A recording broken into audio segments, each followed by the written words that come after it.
Thiruvananthapuram പട്ടത്ത് furniture ഗോഡൌണിലുണ്ടായ തീപിടുത്തത്തിൽ ലക്ഷങ്ങളുടെ നാശനഷ്ടം.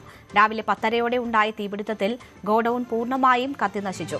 ഫയർഫോഴ്സിന്റെ 5 യൂണിറ്റുകൾ എത്തിയാണ് ഏറെ നേരം നീണ്ട ശ്രമത്തിനൊടുവിൽ തീയണച്ചത്. തീപിടുത്തത്തിന്റെ കാരണം കണ്ടെത്താൻ പരിശോധന നടത്തും.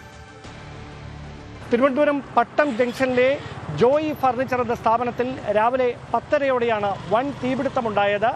പുക പുറത്തേക്ക് ഉയരുന്നത് കണ്ട് പരിസരത്തുണ്ടായിരുന്ന ആളുകളാണ് ആദ്യം തീയണയ്ക്കാൻ ശ്രമിച്ചത്. പക്ഷേ അപ്പോഴേക്കും തീ ആളിപ്പടർന്നിരുന്നു. പിന്നീട് അഗ്നിശമന സേന യൂണിറ്റുകൾ ഇവിടേക്ക് വിളിച്ചു വരുത്തുകയായിരുന്നു. ആദ്യം 2 യൂണിറ്റുകൾ എത്തി തീയണയ്ക്കാൻ ശ്രമിച്ചെങ്കിലും അപ്പോഴേക്കും തീ പൂർണ്ണമായി ഒരു പ്രദേശത്തേക്ക് വ്യാപിച്ചിരുന്നു. ഈ ഫർണിച്ചർ സ്ഥാപനത്തിൻ്റെ 2 തട്ടുകളിലെ ആദ്യത്തെ അടിയിലെ തട്ടാണ് ആദ്യം പൂർണ്ണമായി കത്തി നശിച്ചത്. ആ അടിയിലെ തട്ടിലെ റബ്ബർ മാട്രസുകളും അതോടൊപ്പം അവിടെ ഉണ്ടായിരുന്ന ചൂരൽ കസേരകൾ നിർമ്മിക്കുന്നതിനുള്ള വസ്തുക്കളുമാണ് ആദ്യമായി കത്തിയത്. ആ തീയും ചൂടും മുകളിലേക്ക് ഉയരുന്നതിനിടയിൽ 2ാമത്തെ നിലയിൽ സൂക്ഷിച്ചിരുന്ന ഉപയോഗശൂന്യമായ ഫർണിച്ചറുകളും പൂർണ്ണമായി തന്നെ കത്തി നശിക്കുകയായിരുന്നു.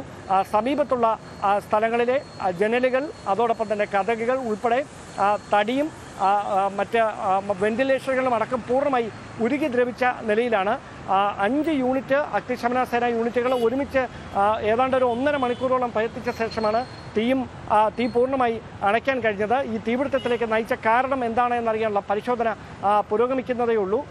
ഈ സ്ഥാപനത്തിൽ തന്നെ നേരത്തെയും 2 തവണ തീപിടുത്തമുണ്ടായിട്ടുണ്ട്. അതുകൊണ്ട് തന്നെ മറ്റേതെങ്കിലും തരത്തിലുള്ള ഈ ഒരു ദുരൂഹതകളുണ്ടോ സംഭവത്തിൽ എന്ന് അന്വേഷിക്കാനുള്ള പരിശോധനകളും പോലീസും അഗ്നിശമന സേന യൂണിറ്റും ചേർന്ന് ആരംഭിച്ചിട്ടുണ്ട്.